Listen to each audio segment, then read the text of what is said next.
ವಿಶ್ವ ಸಂವಿಧಾನ ಶಿಲ್ಪಿಗಳಾದಂಥ ಕಾರುಣಿಕ ಮಂತ್ರ ಪುರುಷ ಪತಿತೋದ್ಧಾರಕ ಮಹಾಪ್ರವಾದಿ ಇಷ್ಟಲಿಂಗ ಸಂಶೋಧಕರಾದಂಥ ಜಗಜ್ಯೋತಿ ಧರ್ಮಗುರು ಬಸವತಂದೆಯನ್ನು ಸ್ಮರಿಸಿಕೊಳ್ಳುತ್ತಾ ಎಲ್ಲ ಬಸವಾದಿ ಪ್ರಮುಖರಿಗೆ ಶರಣೆಂದು ಬಸವತತ್ವ ಶಿಖಾಮಣಿ ವೀರವಿರಾಗಿಣಿ ಜಗನ್ಮಾತೆ ಅಕ್ಕಮಾಜಿ ಮಹಾದೇವರ ಮಹಾಚೇತನಿಗೆ ಶರಣೆಂದು ಬಸವ ಟಿ ವಿ ದೂರದರ್ಶನದ ಎಲ್ಲ ಆತ್ಮೀಯ ವೀಕ್ಷಕರೇ, ಮಾತೆಯರೇ, ಮಹನೀಯರೇ, ತಮ್ಮೆಲ್ಲರಿಗೂ ಅನಂತ ಶರಣಾರ್ಥಿಗಳು. ಈ ದಿವಸ ನಾವು ನಿಮಗೆಲ್ಲ ಒಂದು ವಿಶೇಷವಾದಂಥ ಬಸವಣ್ಣನವರು ಕಟ್ಟಿದಂಥ ಅನುಭವ ಮಂಟಪದಲ್ಲಿ ವೈದ್ಯ ಸಂಗಣ್ಣ ಅಂಥೇಳಿ ಒಬ್ಬರು ಶರಣರಿದ್ದರು. ಅವರು ಆಯುರ್ವೇದ ತಜ್ಞರು. ಗಿಡಮೂಲಿಕೆ ಔಷಧಿಗಳನ್ನು ಅವರು ತಯಾರು ಮಾಡಿ ರೋಗಕ್ಕೆ ಔಷಧಿ ಕೊಡ್ತಾಯಿದ್ರು. ಅವರು ಮನೆಯಲ್ಲೇ ಹೊಲದಲ್ಲಿ ಎಲ್ಲ ಬೆಳೆದಿದ್ದಂಥ ಎಲ್ಲ ಗಿಡಮೂಲಿಕೆಗಳನ್ನು ಒಂದು ಉದ್ಯಾನವನ ಮಾಡಿದರು. ಅಂದರೆ ಹರ್ಬಲ್ ಒಂದು ಗಾರ್ಡನ್ ಅಂತ. ಹರ್ಬಲ್ ಗಾರ್ಡನ್ ಅಂದರೆ ಎಲ್ಲ ಹಸಿರು ತರಕಾರಿಗಳ ಮತ್ತು ಗಿಡಮೂಲಿಕೆ ಔಷಧಿಗಳ ಒಂದು ಉದ್ಯಾನ ಮಾಡಿದ್ರು ಅವರು. ಅದರಲ್ಲಿ ನಿಂಬೆ ಮತ್ತು ತುಂಬೆ ಯಾವ್ಯಾವ ಬರ್ತಾವಂದರೆ ಅವನ್ನೆಲ್ಲ ಬೆಳೀತಾಯಿದ್ರು. ಆಮೇಲೆ ದಾಸವಾಳ, ಬಿಳಿಯ ದಾಸವಾಳ, ಇವೆಲ್ಲ ಆಯುರ್ವೇದ ಔಷಧಿಗಳು. ಬಿಳಿಯ ದಾಸವಾಳ ಅದು ಅನೇಕ ರೋಗಗಳನ್ನು ಕಳೀತದೆ. ಆಮೇಲೆ ಸೊಪ್ಪು ಇರ್ತದೆ ನೋಡಿ. ಸೊಪ್ಪು ಅಂದರೆ ನುಗ್ಗೆ ಸೊಪ್ಪು. ನುಗ್ಗೆ ಸೊಪ್ಪು ಮಾತ್ರ 300 ನಮೂನೆ ರೋಗಗಳನ್ನು ವಾಸಿ ಮಾಡುತ್ತೆ. ವಿಜಯವಾಣಿ ಪತ್ರಿಕೆಯಲ್ಲಿ ಒಂದು ವರ್ಷದ ಹಿಂದೆ ಒಂದು ಲೇಖನ ಬಂದಿತ್ತು, ನುಗ್ಗೆ ಔಷಧಿಗಳ ಬುಗ್ಗೆ ಅಂತ ಬಂದಿತ್ತು. ಆಮೇಲೆ ಕರಿಯ ತುಳಸಿ, ಆಮೇಲೆ ಕರಿಯ ತುಳಸಿ ಆದಮೇಲೆ ಇನ್ನೊಂದು ಪೇರ್ಲೆ ಎಲೆ, ಪೇರ್ಲೆ ಗಿಡ ಅಂತಿರುತ್ತಲ್ಲ, ಸೀಬೆ ಹಣ್ಣು ಅಂತಂತಿರಲ್ಲ, ಆ ಸೀಬೆ ಮರದ ಎಲೆಗಳು, ಆಮೇಲೆ ಸೀತಾಫಲ, ಇವೆಲ್ಲ ನಾವು ತಂದಿದ್ದೀವಿ ಏನ್ರಿ. ಆಮೇಲೆ ಕರಿಯ ತುಳಸಿ ಮಾತ್ರ ಭಾಳ ಅಮೃತ ಬಳ್ಳಿ ಮಾತ್ರ ನಿಜವಾಗಲೂ ಈಗಿನ ಈ ರೋಗಾಣುಗಳು ಏನು ಪಸರಿಸಿಬಿಟ್ಟಿದೆ ಜಗತ್ತಿನಲ್ಲಿ, ಆಗಿ ಹುಟ್ಟಿದ ಬಳಿಕ ಏನೇ 20 ಬಂದರೂ ಎದುರಿಸಿ ಅದ್ರ ವಿರುದ್ಧ ಹೋರಾಟ ಮಾಡಿ ಗೆಲ್ಲಬೇಕಾಗಿದೆ. ಅದಕ್ಕೆ ನಾವು ಏನು ಮಾಡೋಕ್ಕಪ್ಪ ಅಂದರೆ, ಒಂದು ಮಾತು, ಫಿಯರ್ ಕಿಲ್ಸ್. ಹೆದರಿಕೆನೇ ನಮ್ಮನ್ನು ಸಾಯಿಸ್ತದೆ. ಧೈರ್ಯವಾಗಿದ್ದರೆ ಯಾರೂ ಏನು ಮಾಡಲ್ಲ. ಒಂದು ಮಾತ್ರ, ನೀವು ಕಷಾಯ ಮಾಡ್ಕೊಂಡು ಕುಡೀರಿ, 2 ಹೊತ್ತು ಕಷಾಯ ಮಾಡಿರಿ. ನೋಡಿ, ನಾವು ದಾವಣಗೆರೆಯಲ್ಲಿ ಬಸವ ಬಳಗದಲ್ಲಿ ನಿತ್ಯವೂ ಇವನ್ನೆಲ್ಲ ಏನು ನಿಂಬೆ ಎಲೆ, ತುಂಬೆ ಎಲೆ, ಆಮೇಲೆ ಕರಿಕೆ ಪತ್ರೆ ಹುಲ್ಲಿನಲ್ಲಿ ಔಷಧಿ ಇದೆ. ಬಲ್ಲವರಿಗೆ ಹುಲ್ಲೆಲ್ಲ ಔಷಧಿ ಅಂತೆ. ಪೇರ್ಲೆ ಎಲೆ, ಆಮೇಲೆ ಸೀತಾಫಲದ ಎಲೆ, ಆಮೇಲೆ ಅಮೃತ ಬಳ್ಳಿ ಎಲ್ಲ ನಮ್ಮ ಒಂದು ಗಾರ್ಡನ್ನಲ್ಲೇ ಸಿಗ್ತವೆ ಎಲ್ಲ ಸೊಪ್ಪುಗಳು. ಆಮೇಲೆ ಇನ್ನೊಂದಿದೆ ಅಂದರೆ ಈ ದಾಸವಾಳದ ಹೂವು ಅಂತಿರುತ್ತೆ. ದಾಸವಾಳ ಅಲ್ಲಿ ನಾನಾ ನಮೂನಿ ಹೂವು, ಬಣ್ಣದ ಹೂವುಗಳಿರ್ತವೆ. ದೇವರು ಎಂಥ ವಿಜ್ಞಾನಿ ಅಂದರೆ, ಎಂಥ ರಸಾಯನ ಶಾಸ್ತ್ರಜ್ಞ. ಗಿಡದಲ್ಲಿ ನಾನಾ ನಮೂನಿ ಬಣ್ಣದ ಒಂದು ರಸಾಯನವಾದ ಹೂವುಗಳನ್ನು ದೇವರು ಸೃಷ್ಟಿ ಮಾಡಿದ ನೋಡಿರಿ. ಅವುಗಳನ್ನೆಲ್ಲ ನಾವು ಎಲೆ ಹಸಿರು, ಹೂವು ಕೆಂಪು, ಹೂವು ಕೇಸರಿ ಬಣ್ಣ, ನೀಲಿ ಬಣ್ಣ, ಎಲೆ ಹಸಿರಾಗಿರುತ್ತೆ. ಎಲೆಗೆ ಏನಂತಾರೆ, ಕ್ಲೋರೋಫಿಲ್ ಅಂತಾರೆ. ಹಸಿರಾಗಿರುತ್ತಲ್ಲ ಅದಕ್ಕೇನಂತಾರೆ, ಗಿಡಗಳಿಗೆ ಅದಕ್ಕೆ ಕ್ಲೋರೋಫಿಲ್ ಅಂದ್ರೇನು, ಅದರಲ್ಲಿ ಒಂದು ಔಷಧಿ ಗುಣ ಇರ್ತದೆ, ಒಂದು ರೋಗ ನಿರೋಧಕ ಶಕ್ತಿ ಇರ್ತದೆ. ಅದನ್ನು ಬಿಡಿಸ್ಕೊಂಡು ಚೆನ್ನಾಗಿ ತೊಳಿಬೇಕು. ಆಮೇಲೆ ಅದಕ್ಕೆ ಸ್ವಲ್ಪ ಯಾವುದು ಒಳ್ಳೆಯ ಜವಾರಿ ಹೈಬ್ರಿಡ್ ಬೆಳ್ಳುಳ್ಳಿಯಿಂದ ನಡೆಯಲ್ಲ. ಹೈಬ್ರಿಡ್ ಬೆಳ್ಳುಳ್ಳಿಯಲ್ಲಿ ಔಷಧಿ ಗುಣ ಇರೋಂಗಿಲ್ಲ. ಸಣ್ಣ ಕಾಳಿರುತ್ತೆ. ಒಂದು ಎಷ್ಟು ಸೊಪ್ಪು ತಗೊಂಡ್ರೆ ಒಂದಿಷ್ಟು ಬೆಳ್ಳುಳ್ಳಿ, ಒಂದು ಈರುಳ್ಳಿ ಹಾಕಿ ಅದನ್ನೆಲ್ಲ ಜೀರಿಗೆ ಮಾತ್ರ ಭಾಳ ಒಳ್ಳೆಯ ಔಷಧಿ. ಅದು ಆಯುರ್ವೇದಿಕ ಒಂದು ನಿರೋಧಕ ಶಕ್ತಿಯನ್ನು ಬೆಳೆಸ್ತದೆ ಅದು. ಆಮೇಲೆ ಅದಕ್ಕೆ ಸ್ವಲ್ಪ ಹಸಿ ಶುಂಠಿ ಒಳ್ಳೆಯ ಆಯುರ್ವೇದಿಕ ಔಷಧಿ. ಆಮೇಲೆ ಬಿಳಿಯ ದಾಸವಾಳ ಇವೆಲ್ಲ ತಂದಿದ್ದೀವಿ ನಾವು. ಆಮೇಲೆ ತೋರಿಸ್ತಾರೆ. ಆಮೇಲೆ ಇನ್ನೊಂದು ಸ್ವಲ್ಪ ಅರಿಶಿನ ಪುಡಿ. ಕೊಂಬು ಹಾಕಬಾರ್ದು, ಕೊಂಬು ನಡೆಯಲ್ಲ. ಮನೆಯಲ್ಲಿಯೇ ಕುಟ್ಟಿ ಬೀಸಿದ ಅರಿಶಿನ ಕೊಂಬು, ಅದು ಹೀಟು ಭಾಳ ನಿರೋಧಕ ಶಕ್ತಿ. ಹಾಲಿನಲ್ಲೂ ಹಾಕ್ಕೊಂಡು ಕುಡಿತಾರೆ ಅದನ್ನು. ಕಾಯಿಸಿದ ಹಾಲಿನಲ್ಲಿ ಒಂದು ಸ್ವಲ್ಪ ಪುಡಿ ಹಾಕ್ಕೊಂಡು ಕುಡಿದ್ಬಿಟ್ರೆ ನಿಮ್ಮ ಕೆಮ್ಮು, ದಮ್ಮು ಗೂರು ಏನೋ ಹೋಗ್ಬಿಡ್ತವೆ. ಆಮೇಲೆ ಇನ್ನೊಂದು ಇದೆ, ಈ ಅಮೃತ ಬಳ್ಳಿಯಲ್ಲಿ ಒಂದು ವಿಶೇಷ ಗುಣ ಇದೆ, ಅದು ಕ್ಯಾನ್ಸರ್ ಕಾಯಿಲೆ ವಾಸ ಮಾಡುತ್ತೆ. ಕ್ಯಾನ್ಸರ್ ಕಾಯಿಲೆ, ಸಕ್ಕರೆ ಕಾಯಿಲೆ. ಈ ನಮ್ಮ ಬಸವ ಬಳಗದಲ್ಲಿ ದೊಡ್ಡ ಮರ ಇದೆ, ಯಾವುದು ಈ ಕರಿಬೇವು. ನಾವು ನಿತ್ಯವೂ ಊಟ ಮಾಡ್ತೀವಿ, ನಮ್ಗೆ ಯಾವ ರೋಗನೂ ಬರೋದಿಲ್ಲ. ಬೆಳಿಗ್ಗೆ ಎದ್ದು ಕೂಡ ಕಷಾಯ ಕುಡಿಬೇಕು, ಚೆನ್ನಾಗಿ ಹಸಿವಾಗಿರುತ್ತೆ. ವ್ಯಾಯಾಮ ಮಾಡಿ ಯೋಗ ಮಾಡಬೇಕು. ಯೋಗಾಭ್ಯಾಸವನ್ನು ಯಾರು ಮಾಡ್ತಾರೆ ಅವ್ರಿಗೆ ಯಾವ ರೋಗನೂ ಬರೋದಿಲ್ಲ. ಬೆಳಿಗ್ಗೆ ಎದ್ದು ಒಳ್ಳೆ ಬ್ರಿಸ್ಕ್ ವಾಕ್ ಮಾಡಿರಿ, ಆಮ್ಲಜನಕ ತಗೊಳ್ರಿ, ಚೆನ್ನಾಗಿ ಬ್ರಿಸ್ಕ್ ವಾಕ್ ಮಾಡಿ ಯೋಗಾಭ್ಯಾಸ ಮಾಡಿ. ಹೊರಗಡೆ ಯೋಗಾಭ್ಯಾಸ ಮುಗಿಸ್ಕೊಂಡು ಬಂದ ಕೂಡಲೇ ಕಷಾಯ ಮಾಡ್ಕೊಂಡು ಕುಡೀರಿ. ಹಿಂದಿ ಭಾಷೆಯಲ್ಲಿ ಕಾಡೆ ಅಂತಾರೆ ಇದಕ್ಕೆ, ಹಿಂದಿ ಭಾಷೆಯಲ್ಲಿ ಕಾಡೆ ಅಂತ ಕರೀತಾರೆ. ನಾವು ಕಾಡೆ ಕುಡಿದ ಮೇಲೆ ಮತ್ತು ಉಪಹಾರ ಮಾಡ್ಬೋದು, ಪ್ರಸಾದ ಮಾಡ್ಬೋದು. 2 ಹೊತ್ತು ಬಿಸಿ ಬಿಸಿ ಮಾಡ್ಕೊಂಡು ಕುಡೀರಿ. ಇಲ್ಲಾಂದರೆ ಬೆಳಿಗ್ಗೆ ಮಾಡಿದ್ದನ್ನು ಸಾಯಂಕಾಲ ಮತ್ತೆ ಗರಂ ಮಾಡ್ಕೊಂಡು, ಗರಂ ಅಂದರೆ ಬಿಸಿ, ಅದನ್ನು ತಣ್ಣಗೆ ಕುಡಿಬಾರ್ದು. ತಣ್ಣಗೆ ಕುಡಿದ್ರೆ ಅಷ್ಟು ಪರಿಣಾಮ ಆಗೋಲ್ಲ, ಅದು ಹೀಟ್ ಬೇಕು. ಕೊರೋನಾ ಈಗೇನು ಸಾಂಕ್ರಾಮಿಕ ರೋಗ ಇದೆಯಲ್ಲ, ಇದು ಅದು ವಿರುದ್ಧ ಹೋರಾಟ ಮಾಡ್ಬೇಕಾದ್ರೆ ಬಿಸಿ ಬಿಸಿ ಕಷಾಯ ಮಾಡ್ಕೊಂಡು ಹರ್ಬಲ್ ಮೆಡಿಸಿನ್ ಅದು ಕುಡೀರಿ, ನಿಜವಾಗ್ಲೂ ಅದು ವಾಸಿಯಾಗುತ್ತೆ. ಆಮೇಲೆ ಇರುತ್ತಲ್ಲ ಯಾವುದು ಹುಲ್ಲಿನಲ್ಲಿ ಗೋಧಿ ಹುಲ್ಲು ಅವನ್ನೆಲ್ಲ ತಗೊಂಬಂದು ಚೆನ್ನಾಗಿ ಕಾಯಿಸ್ರಿ, ನೀರಿನಲ್ಲಿ ಹಾಕಿ ಕುದಿಸಿಬಿಟ್ರಿ. ಕುದಿಸಿಬಿಟ್ಟು ಅದನ್ನು ಚಹಾ ಸೋಸ್ತಿರಲ್ಲ, ಟೀ ಸೋಸ್ತಿರಲ್ಲ, ಅದು ಚೆನ್ನಾಗಿ ಸೋಸಿಬಿಟ್ಟು ಅದನ್ನು ಕುಡೀರಿ. 1 ಲೋಟ ಆಗಲಿ 2 ಲೋಟ ಆಗಲಿ ಕುಡೀರಿ. ಆಮೇಲೆ ಖಾರ ಹಾಕಬಾರ್ದು, ಅದಕ್ಕೆ ಖಾರ ಹಾಕಿದರೆ ಅಷ್ಟು ಪರಿಣಾಮ ಆಗೋಲ್ಲ. ಖಾರ ಪುಡಿ ಆಗಲಿ ಏನು ಬೆರೆಸಬಾರ್ದು. ಈ ಸಾಕು. ಬೆಳ್ಳುಳ್ಳಿನೇ ಭಾಳ ಹೀಟು. ಬೆಳ್ಳುಳ್ಳಿ ಅದು ಒಳ್ಳೆಯ ಔಷಧಿ ಗುಣ ಇದೆ ಬೆಳ್ಳುಳ್ಳಿಗೆ. ಆಮೇಲೆ ಈರುಳ್ಳಿನೂ ಅಷ್ಟೇ ಒಳ್ಳೆಯ ಶಾಖ ಉತ್ಪಾದನೆ ಆಗುತ್ತೆ. ಎಲ್ಲಿ ಶಾಖ ಇದೆ ಆ ಶರೀರದ ಮೇಲೆ ಯಾವ ರೋಗಾಣುಗಳು ಏನೂ ಮಾಡೋದಿಲ್ಲ. ಬಿಸಿ ಬಿಸಿಯಾಗಿ ಊಟ ಮಾಡಿರಿ. ತಣ್ಣಗಿರೋದು ಉಪಯೋಗ ಮಾಡಬಾರ್ದು. ಆದ್ದರಿಂದ ರೋಗ ನಿರೋಧಕ ಶಕ್ತಿ ನಿಮಗೆ ಡೆವಲಪ್ ಆಗುತ್ತೆ. ಇನ್ನೊಂದು, ಈ ಬೆಳಿಗ್ಗೆ ಒಂದು ಗಿಡದಲ್ಲಿ ಹೂವು ಬಿಡುತ್ತೆ ನೋಡಿ, ಮಲ್ಲಿಗೆ ಹೂವು ಏನ್ರಿ, ಅದು ಮಾತ್ರ ಭಾಳ ಮಲ್ಲಿಗೆ ಹೂವಿನ ಎಲೆಗಳು ಹಸಿರು ಬಿಡಿಸ್ಕೊಂಬರ್ರಿ. ಪಾರಿಜಾತ ಹೂವು, ಪಾರಿಜಾತ ಏನು ವಾಸನೆ ಇರುತ್ತದು. ಪಾರಿಜಾತ ಗಿಡದ ಎಲೆ ತಂದಿದ್ದೀವಿ ನಾವು, ದಾವಣಗೆರೆಯಿಂದ ತಂದೀವಿ. ಇಲ್ಲೆಲ್ಲಿ ಸಿಗಬೇಕು, ಬೆಂಗಳೂರಿನಾಗ ಸಿಗೋದು ಕಷ್ಟ. ಅದಕ್ಕೆ ನಾವು ನಿನ್ನೆ ಸಾಯಂಕಾಲ ಅದನ್ನೆಲ್ಲ ಬಿಡಿಸ್ಕೊಂಡು ರಾತ್ರಿಯೆಲ್ಲ ಪ್ರಯಾಣ ಮಾಡಿ ಇವತ್ತಿಲ್ಲಿ ಬಂದಿದ್ದೀವಿ. ಬಂದು ನಿಮಗೆಲ್ಲ ತೋರಿಸ್ತೀವಿ. ಗಿಡಗಳು ಇದ್ದಾವೆ, ಅದನ್ನೆಲ್ಲ ನೀವು ಕಷಾಯ ಮಾಡ್ಕೊಂಡು ಕುಡೀರಿ. ಚೆನ್ನಾಗಿ ಸ್ವಲ್ಪ ಚಹಾ ಕುಡಿಯೋ ಬದಲಿ ಪರ್ಯಾಯವಾಗಿ ಚಹಾದಿಂದ ಏನ್ರಿ ಈ ಕೊರೋನಾ ವಾಸಿ ಆಗೋಲ್ಲ. ನಿಜವಾದ ಚಹಾಕ್ಕೆ ಬದಲಾಗಿ ಆಲ್ಟರ್ನೇಟ್ ಆಗಿ, ಇದು ಸಬ್ಸ್ಟಿಟ್ಯೂಟ್ ಆಗಿ ನೀವು ಈ ಕಾಡೆ ಕುಡೀರಿ. ಹೆರ್ಬಲ್ ಮೆಡಿಸಿನ್ ಅದು. ಅದಕ್ಕೋಸ್ಕರ ಇದು ನೇಚುರೋಪತಿ ಅದ. ನೇಚುರೋಪತಿ ಅಂದರೆ ಪ್ರಕೃತಿ ಚಿಕಿತ್ಸೆ. ಪ್ರಕೃತಿ ನೋಡಿ, ಕಾವೋ ಹರಿಯಾಲಿ, ರಾಹೋ ಕುಶಾಲಿ. ಹಸಿರನ್ನು ಉಣ್ರಿ, ಖುಷಿಯಾಗಿರ್ರಿ. ರೋಗ ನಿರೋಧಕ ಶಕ್ತಿ ಎಷ್ಟು ಡೆವಲಪ್ಮೆಂಟ್ ಮಾಡುತ್ತೆ ಅಂದರೆ ನಮಗೇನು ಬರೋದಿಲ್ಲ. ನೋಡಿ ಎಷ್ಟು ಕಾಯಕ ಮಾಡ್ತೀವಿ ನಾವು. ಕಾಯಕ ಮಾಡಿ ಯಾರು ದುಡಿತಾರೆ, ಬೆವರು ಸುರಿಸ್ತಾರೆ, ಅವ್ರಿಗೆ ಯಾವ ರೋಗನೂ ಬರೋದಿಲ್ಲ.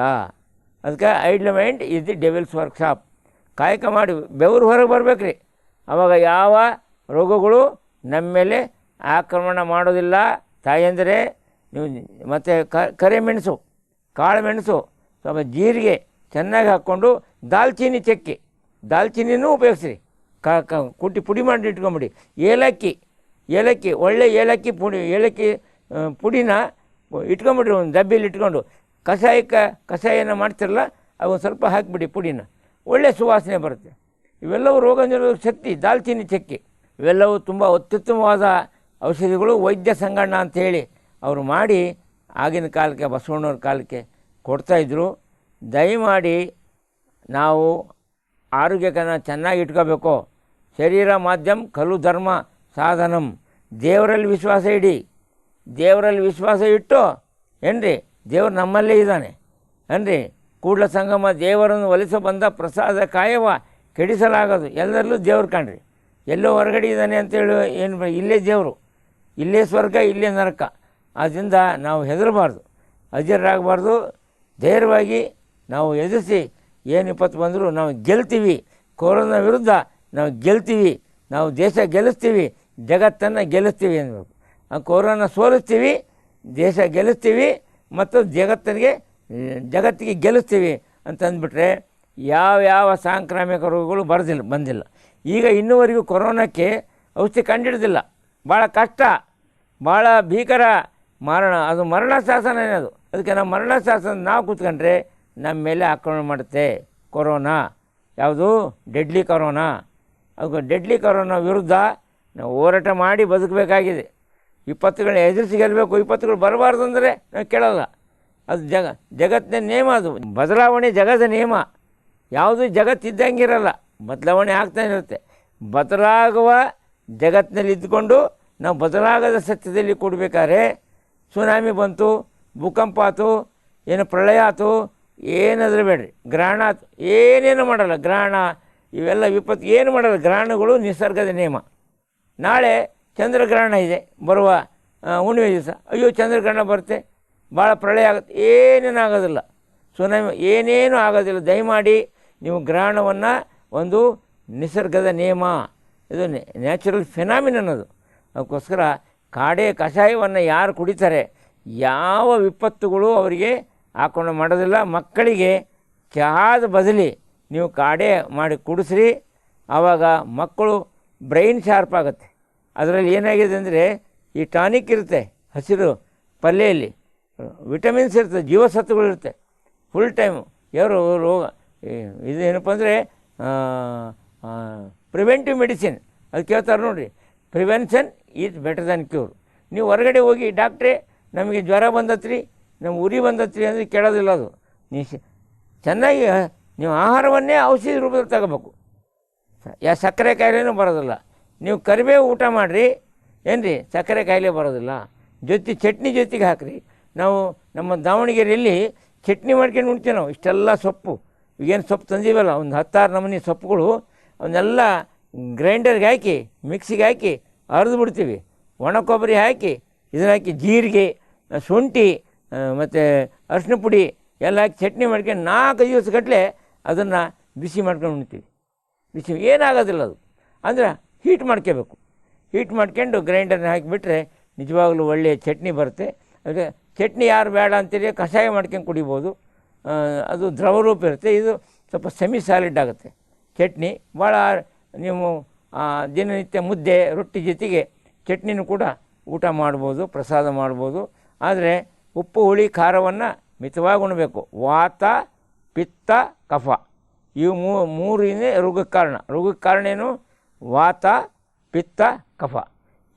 ಈ ನಮೂನಿ ಗಿಡಮೂಲಿಕೆಗಳನ್ನು ನಾವು ಊಟ ಮಾಡಿದರೆ ನಮಗೆ ಯಾವ ವಾತ ಪಿತ್ತ ಕಫನೂ ನಮ್ಮ ಮೇಲೆ ಆಕ್ರಮಣ ಮಾಡುವುದಿಲ್ಲ. ಜವಾರಿ ಕರಿಬೇವು, ಹೈಬ್ರಿಡ್ ಕರಿಬೇವು ಇರುತ್ತೆ, ದೊಡ್ಡ ಎಲೆಗಳು, ಅವು ಬರೋದಿಲ್ಲ ಔಷಧಿಗೆ. ಅದಕ್ಕೆ ಸಣ್ಣ ಎಲೆಗಳಿರ್ತವೆ ನೋಡಿರಿ, ಅದರಲ್ಲಿ ನ್ಯಾಚುರಲಾಗಿ ಕಂಪೋಸ್ಟ್ ಗೊಬ್ಬರ ಹಾಕಿರ್ತಾರೆ. ಹಸುವಿನ ಗೊಬ್ಬರ, ಆಕಳು ಕೊಟ್ಟಿಗೆ ಇರ್ತಲ್ಲ, ಅದನ್ನು ಹಾಕಿ ಬೆಳೆಸಿರ್ತಾರೆ.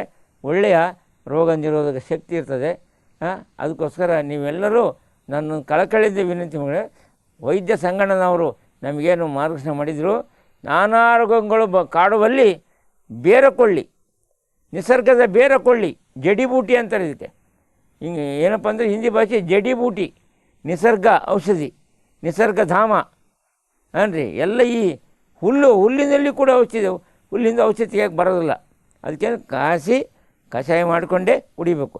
ಆಮೇಲೆ ದಾಳಿಂಬೆ ಎಲೆ, ಆಮೇಲೆ ನಿಂಬೆ, ತುಂಬೆ, ಎಲ್ಲ ಎಂತೆಂಥ ಎಲೆಗಳು ನಮ್ಮ ಬಳಗದಲ್ಲಿ ಸುತ್ತಲೂ ನಾವು ಒಂದು ಉದ್ಯಾನವನ ಮಾಡಿಬಿಟ್ಟಿವಿ. ಎಲ್ಲ ಅಲ್ಲೇ ಬಿಡಿಸ್ಕೊಂಡು ನಾವು ಕಾಡೆ ಮಾಡ್ಕೊಂಡು ಕುಡಿತೀವಿ. ಆಮೇಲೆ ಬಿಲ್ಪತ್ರೆ ಕೂಡ ಭಾಳ ಒಳ್ಳೆಯ ಔಷಧಿ. ಆಮೇಲೆ ನುಗ್ಗೆ ಸೊಪ್ಪನ್ನು ತೊನ್ನು ರೋಗ ಇದ್ದವ್ರಿಗೂ, ತೊನ್ನು ಬಿಳೆಯ ರೋಗ ಇರ್ತಲ್ಲ, ಶರೀರ ಬೆಳ್ಳಗಾಗಿರ್ತಲ್ಲ, ಅವರು ಕಷಾಯ ಕುಡೀರಿ. ಮೇಲೆ ಗಂಧದ ಕೊಡನಲ್ಲಿ ಹಾಕಿ ತೇದು ಹಚ್ಚಿಬಿಟ್ರೆ ವಾಸಿ ಆಗುತ್ತೆ. ಅಂಥ ಔಷಧಿ ನಮ್ಮ ಹಿತ್ತಲಿನಲ್ಲೇ ಇದೆ. ಹಿತ್ತಲ ಗಿಡ ಮದ್ದಲ್ಲ ಅಂಥೇಳಿ ನಾವೆಲ್ಲೆಲ್ಲೋ ಡಾಕ್ಟ್ರ್ ಹತ್ರ ಹೋಗಿ ಔಷಧಿ ಕೊಡ್ರಿ ಅಂಥೇಳಿ ದುಡ್ಡು ಖರ್ಚು ಮಾಡ್ತೀವಿ. ಮನೆಯಲ್ಲಿ ಇಂಥವೆಲ್ಲ ಬೆಳೆಸ್ರಿ. ಒಂದು ಬಿಲ್ಪತ್ರೆ ಮರ ಬೆಳೆಸ್ರಿ, ಅಥವಾ ನುಗ್ಗೆ ಸೊಪ್ಪಿನ ಗಿಡ ಹಾಕಿರಿ, ಅಥವಾ ಬೆಳೆ ದಾಸವಾಳ ಗಿಡ ಹಾಕಿರಿ. ಆಮೇಲೆ ದಾಸವಾಳದ ಗಿಡ ಇರುತ್ತಲ್ಲ, ಯಾವುದದು ಬಸವನ ಪಾದ ಗಿಡ ಹಾಕಿರಿ. ಔಷಧಿ ಮಗ್ಲಿಗೆ ಸಿಗ್ತವೆ. ಅದಕ್ಕೋಸ್ಕರ ನಾನು ಅತ್ಯಂತ ಕಳಕಳಿಯಿಂದ ಕೇಳ್ಕೊಳ್ಳೋದಂದರೆ, ದಯಮಾಡಿ ಇಂಥ ವಿಪತ್ತಿನ ಸಂದರ್ಭದಲ್ಲಿ ಯಾರು ಹತಾಶರಾಗದೆ ಹೊರಗಡೆಗೆ ಹೋಗಿ ನಾವು ಏನಪ್ಪ ಮಾಡೋದು ಅಂತೇಳಿ ನಿರಾಶರಾಗಬಾರ್ದು. ಚೆನ್ನಾಗಿ ಇರಬೇಕು, ಚೆನ್ನಾಗಿ ಬದುಕಿಸ್ಬೇಕು. ನೀವು ಇತರರಿಗೆಲ್ಲ ಹೇಳಿ ಇಂತಿಂಥ ಔಷಧಿನ ನಾವು ಕಲ್ತ್ಕೊಂಡ್ವಿ. ನಮ್ಮ ಮಲೆಹಳ್ಳಿ ರಾಘವೇಂದ್ರ ಸ್ವಾಮಿಗಳು ಅಂತಿದ್ದರು, ನಮಗೆಲ್ಲ ಅವ್ರು ಕಲಿಸಿರೋದನ್ನು ನಾವು ಅನೇಕ ಜನರಿಗೆ ಈಗ ಮಾಡಿಕೊಡ್ತಾಯಿದ್ದೀವಿ. ಅದನ್ನು ಔಷಧಿ ಮಾಡೋ ವಿಧಾನ ಹೇಳ್ಕೊಡ್ತೀವಿ. ಈ ತಂದೀವಿ ಸೊಪ್ಪುಗಳು ಇಲ್ಲಿ ಆಮೇಲೆ ತೋರಿಸ್ತಾರೆ, ಹಿಂದ್ಗಡೆ ಸೀರಿಯಲ್ನಲ್ಲಿ ತೋರಿಸ್ತಾರೆ. ಆದ್ದರಿಂದ ಇಷ್ಟೆಲ್ಲ ನಿಮಗೆ ನಾವು ಒಂದು ವಿನಂತಿ ಏನಂದರೆ, ನೀವು ಚೆನ್ನಾಗಿ ಕಷಾಯ ಕುಡಿಯೋದು ಮಾತ್ರ ಬಿಡಬೇಡ್ರಿ. ಲೈಫ್ ಲಾಂಗ್ ಇಟ್ಕೋಬೇಕಿದ್ದು. ಲೈಫ್ ಲಾಂಗ್ ಯಾವ ಔಷಧಿ ದವಾಖಾನೆಗೂ ಆಸ್ಪತ್ರೆಗೆ ಹೋಗೋ ಔಷಧಿಗಳಲ್ಲ. ಆದರೆ ಮಾಂಸಾಹಾರ ಮಾಡಬಾರ್ದು. ಮಾಂಸ ಭಕ್ಷಣೆ, ಮದ್ಯಪಾನ ಇವು ಬಿಟ್ಬಿಟ್ರೆ ಯಾವ ಕೊರೋನಾನು ಬರಲ್ಲ, ಕೊರೋನಾನು ಅಟ್ಯಾಕ್ ಮಾಡಲ್ಲ, ಯಾವ ವೈರಸ್ಸು ಬರಲ್ಲ, ದೂರ ಬಿಡ್ತವೆ. ಯಾರು ಮಾಂಸ ಭಕ್ಷಣೆ ಮಾಡ್ತಾರೆ ಅವರಿಗೆ ಈ ಕೊರೋನಾ ಬೇಗನೆ ಸ್ಪ್ರೆಡ್ ಆಗುತ್ತೆ. ಬೇಗನೆ. ಆಮೇಲೆ ಮೊಟ್ಟೆ, ಮಾಂಸ, ಮದ್ಯಪಾನ ಇವು ಮೂರಿಂದ ದೂರ ಇರ್ರಿ. ಚೆನ್ನಾಗಿ ಸಸ್ಯಾಹಾರ ಊಟ ಮಾಡಿರಿ. Eat healthy and think better. ಒಳ್ಳೆಯದನ್ನು ಊಟ ಮಾಡಿರಿ. ಏನು ರೀ, 2 ಹೊತ್ತು ಒಳ್ಳೆಯ ಪ್ರಸಾದ ಮಾಡಬೇಕು. ಊಟದ ನಡುವೆ ಅಂತರ ಇರಬೇಕು. ಮೇಲೆ ಉಣ್ಣಬಾರ್ದು. ಈ ಒಂಡ ಮೇಲೆ ಕನಿಷ್ಠ ಪಕ್ಷ ಒಂದು 5 ತಾಸಾಗಲಿ 6 ತಾಸಾಗಲಿ ಗ್ಯಾಪ್ ಇರಬೇಕು. ಒಂದು ಸರಿ ಮಾಡಿದ ಮೇಲೆ ಒಂದು 6 ಅವರ್ಸ್ ಗ್ಯಾಪ್ ಬಿಡಬೇಕು. ಯಾಕಂದರೆ ಯಂತ್ರ ಕೆಡಬಾರ್ದಿದು. ಈ ಮಾನವ ಜೀವನದ ಯಂತ್ರ ಇದೆಯಲ್ಲ, ಶರೀರ, ಅದು ಹೊಟ್ಟೆಯಲ್ಲಿ ಯಂತ್ರ ಇದೆ ಒಂದು. ಆ ಯಂತ್ರ ಚೆನ್ನಾಗಿ ನಡಿಬೇಕಂದ್ರೆ ಆ ಹೊಟ್ಟೆ ಕೇಳ್ಕೊಳ್ದಂಗೆ ನಾಲಿಗೆ ರುಚಿಗೆ ತಕ್ಕನಂಗೆ ನಾವು ನಾಲಿಗೆ ರುಚಿಗೆ ಬೇಡ್ದಂಗೆ ನಾವು ಉಣ್ಣಬಾರ್ದು. ನಮ್ಮ ಶರೀರದ ಆರೋಗ್ಯ ನೋಡ್ಕೊಂಡು ಹಿತವಾದ್ದನ್ನು ಮಿತವಾಗಿ ಪ್ರಸಾದ ಮಾಡಿದರೆ ಅದೇ ಔಷಧಿ ಆಗ್ತದೆ. Undigested food becomes poison, digested poison becomes food. ನೋಡಿ, ಜೀರ್ಣಿಸಿಕೊಂಡ ವಿಷವೇ ಔಷಧಿ ಆಗುತ್ತದೆ. ಔಷಧಿ ಅಕಸ್ಮಾತ್ ವಿಷನೂ ಕೂಡ ಜೀರ್ಣಿಸಿಕೊಂಡ್ರೆ ಔಷಧಿ ಆಗುತ್ತೆ. ಆಮೇಲೆ ಜೀರ್ಣವಾಗದ ಆಹಾರವೂ ಕೂಡ ಅದು ವಿಷವಾಗುತ್ತದೆ. ಅದರಿಂದ ನಾವು ಆದಷ್ಟು ಮದ್ಯಪಾನ ಮಾಡಬಾರ್ದು. ಆಮೇಲೆ ಗುಟ್ಕಾ, ಮಾಣಿಕ್ ಚಂದ ಇವೆಲ್ಲ ರೋಗ ತರ್ತಕ್ಕಂಥ ರೋಗ ಬರ್ತವೆ. ಗುಟ್ಕಾ ತಿನ್ನು, ಗೊಟಕ್ಕನ್ನು, ಮಾಣಿಕ್ ಚಂದ ತಿನ್ನೋನೆ ಹೆಣ ಚಂದ, ಪಾನ್ ಪರಾಗ, ಕೆಟ್ಟ ರೋಗ. ನೋಡಿರಿ, ಮಕ್ಕಳಿಗೆ ಹೇಳ್ರಿ ಇವನ್ನೆಲ್ಲ. ನೋಡಿರಿ, ಮಕ್ಕಳು ಸಣ್ಣ ಹುಡುಗರು ಅಂಗಡಿಗಳಿಗೆಲ್ಲ ತಿಂತಾರೆ. ಇನ್ನು 13 ವರ್ಷ ಮಕ್ಕಳು ಗುಟ್ಕಾ ತಿಂದು ಅದು ಹೊಸಡೆಲ್ಲ ಕ್ಯಾನ್ಸರ್ ಬರ್ತದೆ. ಅದನ್ನು ದಯಮಾಡಿ ಯಾರು ನಿಮ್ಮ ಮನೆಯಲ್ಲಿ ದೊಡ್ಡವರಿಗಾಗಲಿ ಸಣ್ಣವ್ರಿಗಾಗಲಿ ದಯಮಾಡಿ ಗುಟ್ಕಾ ತಿನ್ನೋರಿಗೆ, ಬೀಡಿ ಸಿಗರೇಟ್ ಸೇದೋರಿಗೆ ದಯಮಾಡಿ ಹೇಳ್ರಿ, ಇನ್ನು ಮೇಲೆ ಬೀಡಿ ಸಿಗರೇಟ್ ಸೇದಬೇಡ್ರಿ. ಒಂದು ಬೀಡಿ ಸೇದಿದರೆ 5 ನಿಮಿಷ ಆಯುಷ್ಯ ಕಟ್ಟಾಗ್ತದೆ. 5 ನಿಮಿಷ. ಒಂದು ಸಿಗರೇಟ್ ಸೇದಿದರೆ 15 ನಿಮಿಷ ಆಯುಷ್ಯ ಕಟ್ಟಾಗ್ತದೆ. ನೋಡಿ, ಜೀವಮಾನದಲ್ಲಿ ನಾವು ಕಟ್ ಹಾಕುತ್ತೀವಿ. ಗಡಿಯಾರದ ಮುಳ್ಳ್ಯಂಗೆ ಕಟ್ ಅಂತದಲ್ಲ, ಒಂದು ಬೀಡಿ ಯಾರು ಸೇದ್ತಾರೆ ಅದು 5 ನಿಮಿಷ ಆಯುಷ್ಯ ಕಟ್ಟಾದಂಗೆ, ಕಮ್ಮಿ ಆದಂಗೆ. ಇನ್ನು ಸಿಗರೇಟ್ ಯಾರು ಸೇದ್ತಾರೆ ಅದು 15 ನಿಮಿಷ ಆಯುಷ್ಯ ಕಟ್ಟಾದಂಗೆ. ಆದ್ದರಿಂದ ಆರೋಗ್ಯವನ್ನು ಚೆನ್ನಾಗಿ ಇಟ್ಕೋಬೇಕಂದ್ರೆ, ದೀರ್ಘಾವಧಿ ಬಾಳ್ಬೇಕಂದ್ರೆ ನೋಡಿರಿ, ದಾವಣಗೆರೆಯಲ್ಲಿ 97 ವರ್ಷದ ಒಬ್ಬರು ಅಜ್ಜವರಿದ್ದಾರೆ, ಸಿದ್ದರಾಮಣ್ಣವರು ಅಂತ. ನೋಡಿ, 97 ಇಯರ್ಸು ಅವರು. ಹೆಂಗೆ ಚಟುವಟಿಕೆ ಇದರಿಂದ ನಿಜವಾಗ್ಲೂ ನಾವು ನೋಡಿ ನಾಚ್ಕೋಬೇಕು ಅವ್ರನ್ನ. ಅಷ್ಟು ಆ್ಯಕ್ಟಿವ್ ಇದ್ದಾರೆ. ಅದಕ್ಕೋಸ್ಕರ ನಾವು ಶರೀರವನ್ನು ಚೆನ್ನಾಗಿ ಇಟ್ಕೋಬೇಕು. ಜೀವ ಇರೋವರೆಗೂ ರೋಗಮುಕ್ತ, ವ್ಯಸನಮುಕ್ತರಾಗಿರಬೇಕು. ಬೊಜ್ಜು ಬರಬಾರ್ದು. ಬೊಜ್ಜು ಬರಬೇಕಂದ್ರೆ ಫ್ಯಾಟ್ ಯಾರು ಮಾಂಸ ಭಕ್ಷಣೆ ಯಾರು ಮಾಡ್ತಾರೆ, ಈ ಕರಿದ ಪದಾರ್ಥಗಳನ್ನ ಯಾರು ಊಟ ಮಾಡ್ತಾರೆ ಅವರಲ್ಲಿ ಕೊಲೆಸ್ಟ್ರಾಲ್ ಜಾಸ್ತಿ ಆಗುತ್ತೆ. ಕೊಲೆಸ್ಟ್ರಾಲ್ ಜಾಸ್ತಿ ಆದರೆ ರೋಗಗಳು ನಮ್ಮ ಮೇಲೆ ಆಕ್ರಮಣ ಮಾಡ್ತವೆ. ಯೋಗಾಭ್ಯಾಸ ಮಾಡಿ ಆರೋಗ್ಯಕರವಾಗಿ ಹಿತವಾದ್ದನ್ನು ಮಿತವಾಗಿ ಯಾರು ಪ್ರಸಾದ ಮಾಡ್ತಾರೆ ಅವ್ರಿಗೆ ಯಾವ ರೋಗನೂ ಬರುವಂತಿಲ್ಲ. ನೋಡಿರಿ, ಎಂತೆಂಥ ನಮೂನಿ ಸೊಪ್ಪುಗಳು ತಂದೀವಿ, ಬೇಕಾದಷ್ಟು ಬಿಡಿಸ್ಕೊಂಬಂದೀವಿ. ಈ ಕೊರೋನಾ ನಾವು ಈಗ ಕುಡಿಸ್ತೀವಿ. ಇಲ್ಲಿದ್ದವ್ರಿಗೆಲ್ಲ ಬಸವ ಟಿ ವಿಯ ಏನು ವರ್ಕರ್ಸ್ ಇದ್ದಾರೆ, ನಾನೇ ಮಾಡ್ತೀನಿ ಕಷಾಯ. ನನಗೆ ಹೆಸರಿಟ್ಬಿಟ್ಟಿದ್ದಾರೆ, ಕಷಾಯ ಎಕ್ಸ್ಪರ್ಟ್ ನೀವು ಅಂತೇಳಿ. ಎಲ್ಲರಿಗೂ ನಮ್ಮ ಬಸವ ಬಳಗದಲ್ಲೆಲ್ಲ ಈ ಕೊರೋನಾ ಲಾಕ್ಡೌನ್ ಆದಮೇಲೆ ನಾವೆಲ್ಲೂ ಹೋಗಲಿಲ್ಲ ಏನ್ರಿ. ಈಗ ಹೊರಗೆ ಬಂದೀವಿ. ನಿಮಗೆಲ್ಲ ಬಸವ ಭಕ್ತರ ದರ್ಶನ ಮಾಡಬೇಕು, ಕುಂತ್ರೆ ಹಂಗೆ ಕಾಯಕ ಮಾಡಬೇಕು ಅಂತ ಬಂದೀವಿ. ದಯಮಾಡಿ ನೀವೆಲ್ಲರೂ ದಯಮಾಡಿ ಈ ಔಷಧಿಗಳನ್ನು ಚೆನ್ನಾಗಿ ಮಾಡಿಕೊಳ್ಳಿ. ಕರಿಬೇವನ್ನು ಮಾತ್ರ ಮರಿಬೇಡ್ರಿ. ಅದರಲ್ಲಿ ಕಬ್ಬಿಣದ ಅಂಶ ಜಾಸ್ತಿ ಇರ್ತದೆ ಕರಿಬೇವಿನಲ್ಲಿ. ಯಾವುದು ಜವಾರಿ ಕರಿಬೇವು ನೋಡಿ, ನಮ್ಮ ತಂದೀವಲ್ಲ ಎಷ್ಟು ವಾಸನೆ ಇದೆ, ಎಷ್ಟು ಕರಿಬೇವು, ಬೆಳ್ಳುಳ್ಳಿ, ಆಮೇಲೆ ಅಮೃತ ಬಳ್ಳಿ, ಅಮೃತತ್ವ ಸಿಗ್ತದೆ ನಮಗೆ. ನೋಡಿ ಎಂತೆಂಥ ಮೆಡಿಸಿನ್ ಇದೆ. ಸಕ್ಕರೆ ಕಾಯಿಲೆ ಹೋಗುತ್ತೆ, ಅದಕ್ಕೆ ಶುಗರ್ ಏನಂಗೆ ಇಲ್ಲ. ಆಮೇಲೆ ಏಡ್ಸು ಕೂಡ ವಾಸಿ ಆಗುತ್ತೆ. ಬಿಲ್ಪತ್ರಿ ಎಲೆಯನ್ನು ಯಾರು ಚೆನ್ನಾಗಿ ಚಟ್ನಿ ಮಾಡ್ಕೊಂಡು ಕಡಾಯಿ ಮಾಡ್ಕೊಂಡು ಕುಡಿತಾರೆ, ಏಡ್ಸು ರೋಗ ವಾಸಿ ಮಾಡಿದೆ. ನಾವು ಬಸವ ಕಲ್ಯಾಣದಾಗಿದ್ದಾಗ ನಮ್ಮ ಹತ್ರ ಬಂದಿದ್ದು ಪೇಷಂಟ್ಗಳು ಏಡ್ಸ್ ಆಗಿತ್ತು ಅಂತ. ಅವ್ರನ್ನ ಕ್ವಾರಂಟೈನಾಗಿ ಇಟ್ಟಿದ್ವಿ, ದೂರ ಇಟ್ಟಿದ್ವಿ. ಅದು ದೂರ ಇರಿ ರೂಮ್ನಲ್ಲಿ ಕೊಟ್ಟಿದ್ವಿ ಅವ್ರಿಗೆ. 1 ತಿಂಗಳು ಬಿಲ್ಪತ್ರಿ ಕಷಾಯ ಕುಡಿಸಿ, ಏನ್ರಿ ಈ ಹಣ್ಣಿನ ರಸ ಕುಡಿಸಿ, ಬಿಲ್ಪತ್ರಿ ಹಣ್ಣಿನ ಒಂದು ಶರ್ಬತ್ ಮಾಡಿ ಕುಡಿಸಿ ಅವ್ರನ್ನ ವಾಪಸ್ ಕಳಿಸಿದ್ವಿ. ಅವ್ರು ನೆನೆಸ್ಕೊಂಡು ಹೋದ್ರು. ನಾವೇನು ದುಡ್ಡು ತಗೊಳ್ಳಿಲ್ಲ, ಪಾಪ ರೋಗ ವಾಸಿ ಆದ್ರೆ ಸಾಕಪ್ಪ ಅಂತಂದ್ವಿ. ಅದಕ್ಕೋಸ್ಕರ ಈ ಆಯುರ್ವೇದ ಔಷಧಿಯಲ್ಲಿ ಎಲ್ಲ ರೋಗಗಳಿಗೂ ಔಷಧಿ ಇದೆ. ಅದು ನಾವು ಅದನ್ನು ಕಂಡ್ಕೋಬೇಕು. ಬಲ್ಲವರಿಗೆ ಹುಲ್ಲೆಲ್ಲ ಔಷಧಿ ಇದೆ ಅಂತ ತಿಳ್ಕೊಂಡು ನೀವೆಲ್ಲ ನಿಮ್ಮ ಉದ್ಯಾನವನವನ್ನು ಮಾಡಿರಿ. ಆಯುರ್ವೇದ ಈ ಇದರಲ್ಲಿ ಗುಜರಾತ್ದಲ್ಲಿ ಒಂದು ಆಯುರ್ವೇದ ವಿಶ್ವವಿದ್ಯಾಲಯ ಮಾಡಿದೆ. ಜಾಮನಗರದಲ್ಲಿ 500 ಎಕರೆ ಒಂದು ಹೆರ್ಬಲ್ ಗಾರ್ಡನ್ ಮಾಡಿದ್ದಾರೆ. ಈಗ ಒಂದು 12 ವರ್ಷದಿಂದ. ಇಡೀ ಜಗತ್ತಿನಲ್ಲೇ ಒಂದೇ ಒಂದು ವಿಶ್ವವಿದ್ಯಾಲಯ ಅದು ಎಲ್ಲರೂ ಇದ್ದರೆ ಜಗತ್ತಿನಲ್ಲಿ ಅಂದರೆ ಗುಜರಾತ್ ರಾಜ್ಯದ ಜಾಮನಗರ. ನಾವು ಹೋಗಿದ್ವಿ ಅಲ್ಲಿಗೆ. 500 ಎಕರೆ ಆ ತೋಟ ನೋಡಿ ಬಂದ್ವಿ. ಎಷ್ಟು ಗಿಡಮೂಲಿಕೆಗಳಿದೆ, ಬರೇ ಹಸಿರು. ಅದಕ್ಕೋಸ್ಕರ ಆಹಾರವನ್ನು ತರಕಾರಿಯನ್ನು ಚೆನ್ನಾಗಿ ಊಟ ಮಾಡಿರಿ. ಚೆನ್ನಾಗಿ ತರಕಾರಿ ಊಟ ಮಾಡಿದರೆ ಯಾವ ರೋಗ ನಿರೋಧಕ ಶಕ್ತಿ ಬರೋಲ್ಲ. ಆದ್ದರಿಂದ ಪೇರ್ಲೆ ಹಣ್ಣು ಹಂಪಲು ಚೆನ್ನಾಗಿ ಪ್ರಸಾದ ಮಾಡಿರಿ. ಪ್ರಸಾದವನ್ನು ಆಹಾರವನ್ನು ಔಷಧಿ ರೂಪದಲ್ಲಿ ತಗೊಳ್ರಿ. ಮತ್ತು ಗುಳಿಗೆ ತಗೊಳಕ್ಕೆ ಹೋಗಬಾರ್ದು. ಹೆಚ್ಚಿಗೆ ಗುಳಿಗೆ ತಗೊಂಡ್ರೆ ಅದು ಒಳ್ಳೆಯದಲ್ಲ. ಅದಕ್ಕೋಸ್ಕರ ನಾವು ಗುಳಿಗೆಯನ್ನು ಊಟ ಮಾಡ್ದಂಗೆ ಮಾಡಬಾರ್ದು. ಊಟವನ್ನೇ ಔಷಧಿ ರೂಪದಲ್ಲಿ ತಗೋಬೇಕು. Food should become medicine should not become food. ಗುಳಿಗೆ ತಗೊಳ್ಳೋದು, ಇಂಜೆಕ್ಷನ್ ತಗೊಳ್ಳೋದೇ ಭಾಳ ಆಗಬಾರ್ದು. ಇನ್ನೂ ರೋಗಗಳು ಜಾಸ್ತಿ ಆಗ್ತವೆ. ರೋಗ ನಿರೋಧಕ ಶಕ್ತಿ ಹೋಗಿಬಿಡ್ತದೆ. ಅದಕ್ಕೋಸ್ಕರ ರೋಗ ನಿರೋಧಕ ಶಕ್ತಿ, ಇಮ್ಯುನಿಟಿ ಪವರ್, ಪ್ರಿವೆನ್ಷನ್ ಪವರ್ ಮತ್ತು ನಿಮಗೆ ಬರಬೇಕಂದ್ರೆ ಹೆಚ್ಚಿಗೆ ಆಯುರ್ವೇದ ತಗೊಳ್ರಿ. ನಿಸರ್ಗ ನೋಡ್ರಿ, ಇಲ್ಲಿ ಧರ್ಮಸ್ಥಳದಲ್ಲಿ ಉಜಿರೆಯಲ್ಲಿದೆ ನೋಡಿ ಆಯುರ್ವೇದ ಒಂದು ಯೋಗ ಕೇಂದ್ರ ಇದೆ. ಅಲ್ಲಿ 5 ವರ್ಷ ಡಿಗ್ರಿ ಕಾಲೇಜ್ ಮಾಡಿದ್ದಾರೆ. ಧರ್ಮಸ್ಥಳದ ಅಧಿಕಾರಿಗಳಾದಂಥ ನಮ್ಮ ವೀರೇಂದ್ರ ಹೆಗ್ಗಡೆಯವರು 5 ವರ್ಷ ಡಿಗ್ರಿ ಮಾಡಿದ್ದಾರೆ. ಅಲ್ಲಿ ಓದಿದಂಥವರೆಲ್ಲ ಜಗತ್ತಿನಾದ್ಯಂತ ನಿಸರ್ಗ ಚಿಕಿತ್ಸೆಯ ವೈದ್ಯರಾಗಿದ್ದಾರೆ. ಅಂಥ ಒಂದು ನೈಪುಣ್ಯತೆ ನಿಮಗೆ ಬರಲಿ.